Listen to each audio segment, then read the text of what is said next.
Menjadi dirimu sendiri di tempat kerja dimulai dari jujur pada dirimu sendiri tentang siapa dirimu.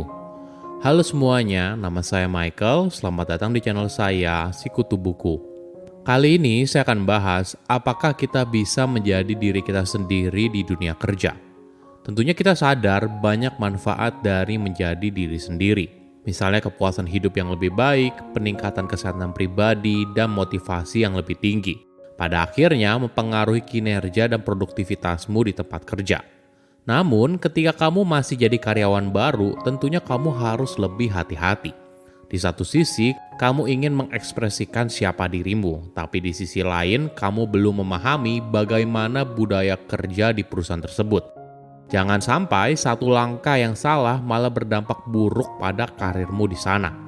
Kadang seorang yang tidak bisa menyesuaikan diri justru karirnya bisa terhambat, kehilangan kesempatan untuk promosi atau naik gaji yang lebih tinggi. Sebelum kita mulai, buat kalian yang mau support channel ini agar terus berkarya, caranya gampang banget. Kalian cukup klik subscribe dan nyalakan loncengnya. Dukungan kalian membantu banget supaya kita bisa rutin posting dan bersama-sama belajar di channel ini. Apakah saya bisa menjadi diri sendiri di tempat kerja? Kadangkala ini merupakan dilema di tempat kerja. Kita seringkali menjadi orang yang berbeda agar berharap bisa diterima di tempat kerja, khususnya ketika kamu baru masuk ke tempat kerja yang baru. Tentunya kamu tidak ingin impresi pertama orang lain terhadap kamu buruk kan? Namun perlu disadari, menjadi dua orang yang berbeda itu tidak mudah dan pastinya sangat melelahkan. Di sisi lain, hal ini akan menghambat kita untuk menciptakan hubungan yang tulus antara kita dan orang lain di tempat kerja. Topeng itu secara alamiah menjadi pembatas untuk mempercayai satu sama lain. Oke, jadi menjadi diri sendiri itu apa sih? Menjadi diri sendiri artinya kamu harus menjadi original. Kamu membawa segala hal tentang dirimu, baik dan buruk. Karena tentunya tidak ada orang yang sempurna. Hal ini artinya mengakui keahlianmu, kegagalanmu, dan juga keberhasilanmu.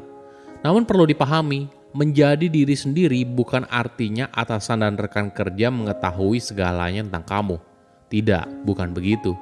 Kamu berhak untuk menyimpan bagian dari dirimu untuk dirimu sendiri. Pekerjaan adalah bagian dari dirimu, dan hal ini akan sedikit banyak membentuk siapa diri kamu saat ini dan di masa depan. Kegagalan tidak perlu ditutupi dan keberhasilan tidak perlu terlalu dibanggakan. Kedua hal ini penting sebagai pembelajaran dan berkembang sebagai pribadi dan juga profesional. Kenapa menjadi diri sendiri terlihat sulit di dunia kerja? Mungkin karena ada anggapan soal karyawan yang sempurna. Padahal jika karyawan tidak diperbolehkan untuk melakukan kesalahan, bagaimana kita bisa bergerak maju? Di dunia kerja, kita juga tidak mudah untuk bilang tidak setuju. Dalam budaya perusahaan tertentu, ada resiko nyata atas tindakan tersebut, misalnya dipermalukan, ditolak, atau bahkan dihukum. Resiko ini semakin nyata apabila kamu adalah karyawan baru. Kamu perlu belajar untuk berbicara tanpa menghakimi. Tentu saja tidak ada yang senang apabila diberitahu kalau selama ini cara mereka bekerja itu salah. Daripada fokus pada hal yang negatif, lebih baik fokus pada alternatif solusi. Kamu perlu dilihat sebagai si pemberi solusi, bukan hanya bisa menunjukkan masalahnya saja. Ingat, solusi yang kamu sampaikan bukanlah solusi terbaik, tapi merupakan alternatif solusi dan cara pandang yang lain. Dengan kerendahan diri inilah, masukanmu akan lebih mudah diterima. Apakah kita tidak boleh menjadi diri sendiri? Ya tentu saja boleh, tapi jangan 100%.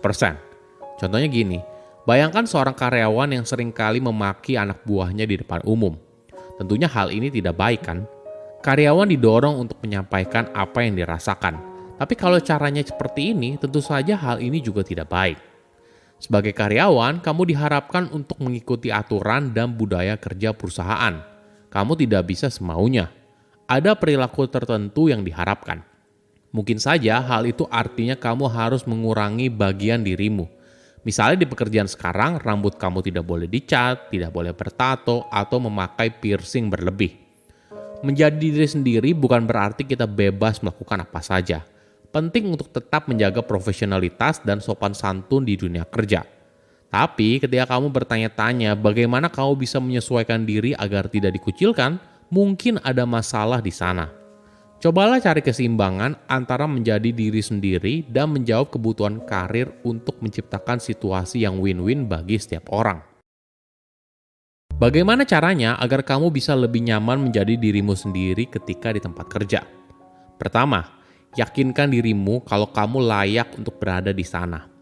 Tidak peduli apakah kamu baru memulai karir atau pindah ke tempat kerja yang baru, kamu akan memulai dari nol setiap kali bertemu dengan orang yang baru.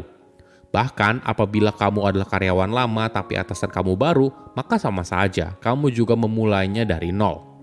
Jangan khawatir ketika kamu percaya kalau kamu punya sesuatu yang berharga untuk dikontribusikan, maka kamu akan semakin percaya diri dalam berbicara dan menunjukkan siapa dirimu. Di sisi lain, ketakutanmu atas penilaian orang lain akan menurun. Atasan dan rekan kerja akan mendengarkan apa yang kamu sampaikan apabila kamu bisa membawakannya dengan penuh percaya diri dan juga kredibilitas. Sebagai contoh, ketika berada di sebuah meeting, perjelas dari mana ide kamu berasal, kenapa hal ini penting, dan apa dampaknya bagi bisnis. Kedua, membuka dirimu dengan orang lain. Saat kamu jadi karyawan baru atau menyesuaikan dengan orang baru, tentunya kamu ingin tampil sempurna. Karena kita belajar kalau impresi awal adalah segalanya. Memang betul, tapi jika kamu ingin menjalin hubungan yang berharga di tempat kerja, kamu harus bersedia untuk membuka diri. Dan hal ini butuh trial and error. Cobalah dari hal yang sederhana. Misalnya, ceritakan bagaimana akhir pekanmu kepada rekan kerja atau tentang hobi barumu. Perhatikan bagaimana responnya. Apakah positif? Apakah mereka juga ikutan cerita? Apakah percakapan ini membuatmu merasa positif? Jika iya, maka hubungan ini punya potensi. Namun perlu diingat, tujuan utama di sini adalah kamu harus belajar membaca situasi dan juga dirimu sendiri. Dari percakapan santai, kamu bisa belajar banyak hal. Mulai dari siapa lawan bicaramu, tingkat kenyamananmu, hingga bagaimana kalian berinteraksi dalam situasi tertentu. Ketiga, buat batasan agar jangan oversharing. Mungkin kita sering dengar ungkapan, kalau rekan kerja itu bukan teman kamu.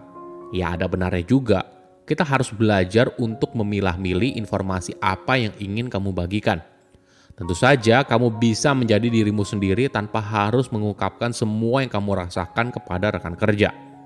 Ini merupakan hal yang sehat apabila kamu punya batasan dan wajar kalau ada hal tertentu yang ingin kamu simpan. Intinya, jangan menyamakan membuka diri dengan oversharing. Keempat, belajar mendengarkan secara mendalam. Seberapa sering kamu terlihat setuju padahal tidak saat atasanmu ingin mengatakan sesuatu? Di momen itu, sebaiknya kamu berhenti sejenak dan belajar untuk mendengarkan daripada buru-buru memberikan respon. Berhenti sejenak akan memberikan kamu waktu dan ruang untuk memproses informasi, melakukan refleksi diri, dan memberikan jawaban yang tepat.